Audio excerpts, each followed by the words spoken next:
2 जुलाई 1983 को कर्नाटक के हासन में जन्मे सुहास लालिनाकेरे यथिराज वो शख्सियत हैं जो युवाओं के लिए किसी इंस्पिरेशन से कम नहीं। जन्म से ही दिव्यांग सुहास के संघर्ष को शब्दों में बयां नहीं किया जा सकता, मगर उन्होंने संघर्षों से कभी हार नहीं मानी और आज उस मकाम पर हैं जहां पहुंचने का सपना लाखों युवा देखते हैं। सुहास LY 2007 बैच के उत्तर प्रदेश कैडर के IAS ऑफिसर हैं। वर्तमान में वो गौतम बुद्ध नगर के DM हैं। सुहास देश के ऐसे इकलौते DM हैं जो ओलंपियन भी हैं।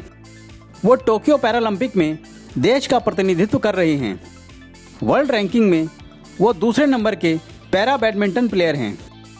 जन्म से ही दिव्यांग सुहास को बचपन में लोगों के ताने सुनने को मिलते थे, मगर उनके पिता और परिवार वालों ने उनका हौसला बढ़ाया और उन्हें आगे बढ़ने की प्रेरणा दी।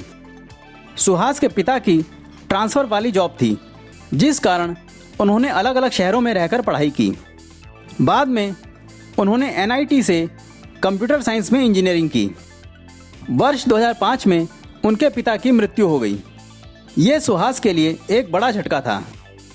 इसी दौरान सुहास ने सिविल सेवा में जाने का मन बनाया। उन्होंने UPSC की सिविल सेवा परीक्षा के लिए कड़ी मेहनत की और IAS बनने के सपने को साकार किया। UPSC की परीक्षा पास करने के बाद उनकी पोस्टिंग आगरा में हुई। इसके बाद यूपी के कई अन्य जिलों में सेवाएं देने के बाद वर्तमान में वो गौतम बुद्ध नगर के जिलाधिकारी हैं।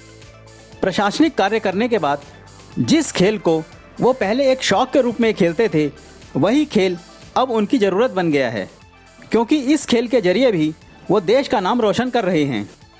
सुहास बैडमिंटन के एक अच्छे खिलाड़ी हैं और दुनिया के दूसरे नंबर के पैरा बैडमिंटन प्लेयर हैं।